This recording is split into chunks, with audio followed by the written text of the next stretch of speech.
Hey everyone, how are you doing? Good? Okay, great. We are going to talk about what determines who we become. But before we jump into it, I'd love to ask you a quick question. How did you learn to do what you do at your job? And think about the skills you actually use on a daily basis or on a weekly basis. And now, raise your hand if you learned those skills at school. Okay. We have two. We have two hands in the air. Okay. And now raise your hand if you learned those skills on your job, from your peers, from your colleagues, from your boss, from your mentor. Nice, a lot of hands in the air, mine is here as well. And now raise your hand if you learned everything you do by yourself. Watching tutorials, okay, great. A lot of you here also learned on their own. And I think we can see that there are many different paths to learn what we do. And the skills we learn every day can be acquired in so many different places. I have an MA in law, and I work in tech, in marketing. I found out about programmatic marketing from a friend on Erasmus, and I was so desperate not to become a lawyer when I graduate that I applied everywhere I could to learn how to do marketing. And I learned everything I do today because of my colleagues, YouTube tutorials, research, Googling trends of the industry. And I think I got pretty good at asking the right questions and finding those answers by myself. And I think it's very easy to do so nowadays because information is everywhere. And since information is everywhere, it should be fairly simple for everyone to learn in their own way, right? It should be fairly easy to change careers later in life. It should be fairly easy to acquire skills we are meant to acquire, we are talented to do.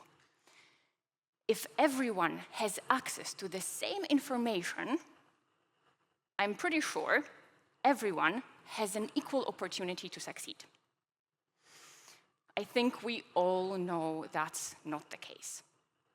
And that's what I'd love to talk about. Why doesn't everyone have an equal opportunity to succeed? And how can we move closer to a world where that's possible?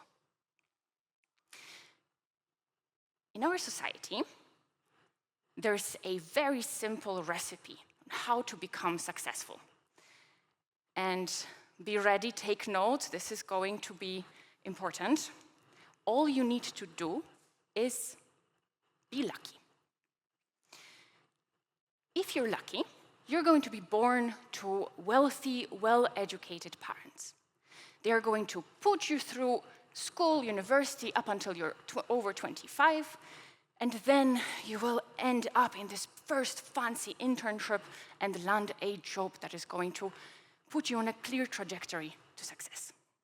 If you're lucky, you're going to have teachers who recognize your talent and help you nurture your skills.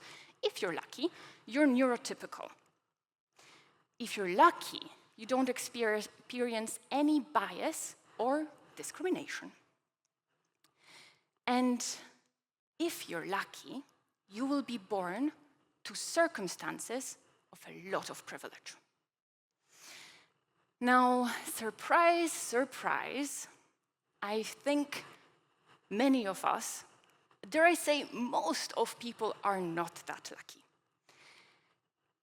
And what happens when there's lack of luck? A lack of luck at any point of your journey is going to threaten to push you down a systematic path to success. It's going to be very difficult for you to climb up a staircase of higher qualifications.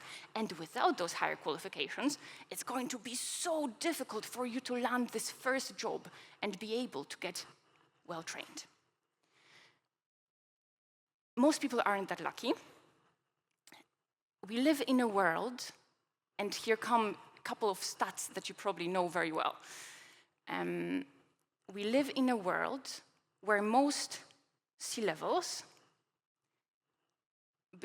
80% of C-levels, are male. Only 20% of global executives are female, and only 11% of global executives come from a working class. And to top it all up, 30% of people coming from poorest families get to a level of secondary education. And that's just the tip of the iceberg in terms of underrepresentation. Even those who do make it often maintain the system as it is. Why? Classic confirmation bias. We made it, we struggled, we succeeded, others should be able to do so as well. And so,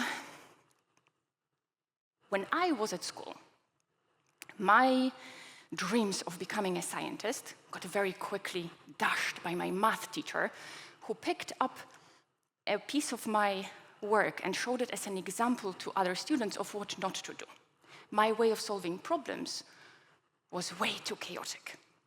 And so that train derailed because I didn't fit the mold. We built a mold that is one size fits all. And if anyone takes a different shape, it's very difficult for them to fit in. There's very little room for error. And it's often too late to change your mind or requalify later in life. What we really learn very early on is that if we don't learn the way the system wants us to learn, we should find something else to do. As a result, millions of people end up in jobs they don't love or aren't really good at, making low wages. And at the same time, there are millions of job openings for highly qualified talent to build crucial elements of our world. I think we found ourselves a little pickle, right? And I think you probably all have heard those stats before. They don't come as news to you, right? So the question I have is, how can we fix the world so fixated on privilege? How can we finally find a way to recognize talent over background?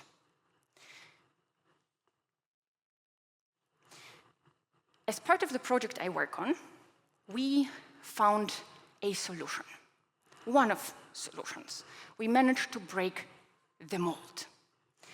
The reason for which we were able to do that is because we specify in the area of coding. And at the time when we were getting started, software engineering was such an important, highly sought-for skill that recruiters, hiring managers were open to the idea of talent not coming from a standard master's degree background. And so we had found a crack, and we managed to build something new. There are a few elements of the mold that I would like to walk you through to understand why it's so inflexible and how we managed to open it up. First, in order to get higher qualifications, it takes a lot of time. From primary school, secondary school, higher education, it's going to take you about 19 to 21 years to get to a level of a master's degree, right? That's a lot. And if you imagine dropping out at any point, it's so difficult to jump back on, right? So what we created is a model that allows you to, instead of taking 2 to 3 years to complete your bachelor's degree and then another couple of years to complete your master's, to condense it in 1 to 2 years. And you can jump into it at any point, from any point of your life. Because it was, and the reason for which it was possible to condense it so much is because we focused on practice. And we skipped a lot of the things that make it very difficult for us to sit through lectures, theory. Then the way we learn really matters. And the thing about the way to learn is that a traditional model of education requires for humans to use one of the skills that we are very, very bad at, and that is listening. Exactly, nice. We need to sit in a classroom and we need to very carefully listen to information. Very often it's going to be very abstract, theory-focused. And so we created a model that focuses on practice. You jump right into the problem. You have a question, you need to solve it, you are going to learn a lot of theory on the way, but how you get there doesn't matter. You find your own way and you work with practical, tangible problems. Then there comes a schedule. If you're like me and you need 3 coffees to start any human interaction in the morning, you're probably not going to enjoy going to lectures at 8 a.m. But it's not just about that. Our brains work in different ways. We learn at night, we learn during the day with a lot of people around. Now, our methodology requires for our students to come to campus, but we created a space that's 24/7. You can come anytime you want to work on your projects, and you can fit it into the way that your brain works best. 4th element of the mold is the sense of belonging. It's a bit broad, but think about that. When you are at school, all you have to do is learn. Sit back and listen. Enjoy the information floating into your brain. It doesn't really make you feel like you belong, like you are needed in that space. It's very difficult to stay motivated, right?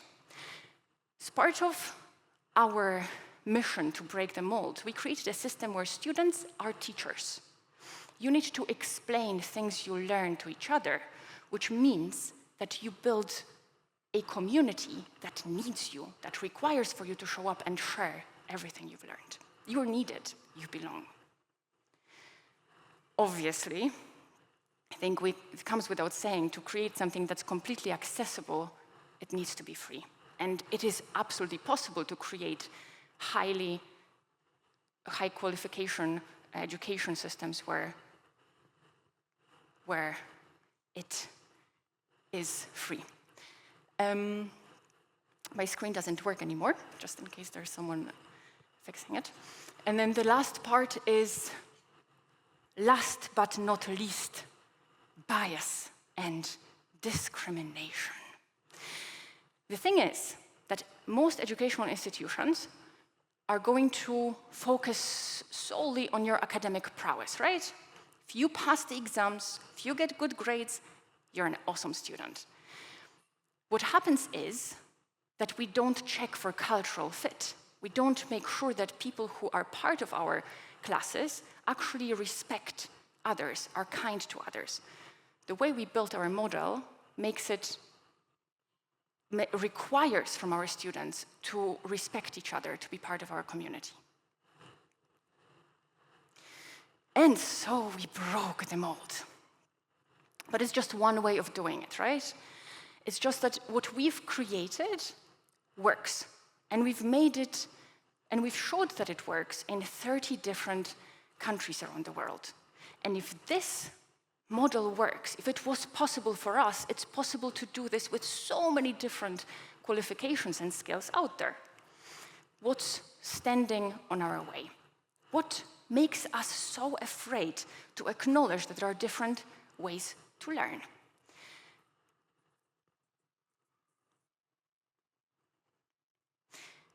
Why are we so afraid to finally give up our expectation on others to be lucky?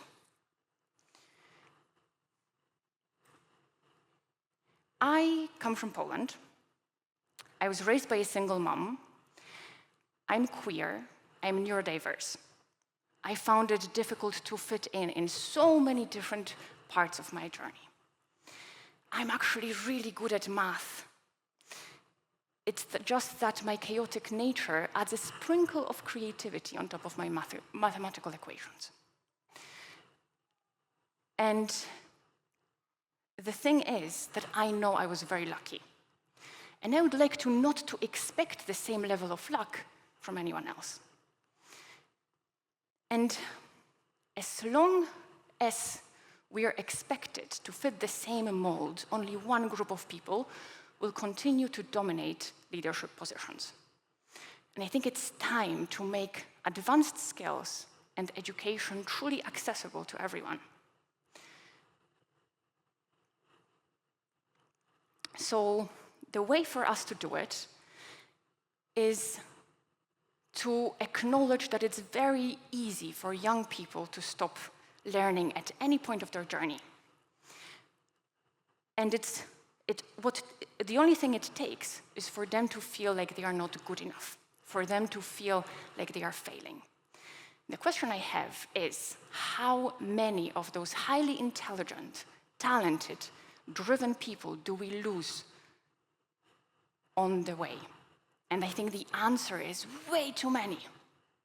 So let's create spaces where uniqueness comes above uniformity. And I would love to leave you with one last question. Is there something you loved learning, you loved doing when you were younger, but for some reason you stopped learning it? Maybe because you felt like you weren't good enough. Maybe it's time to try again. Maybe the world is ready. And if it's not ready, shall we make it ready?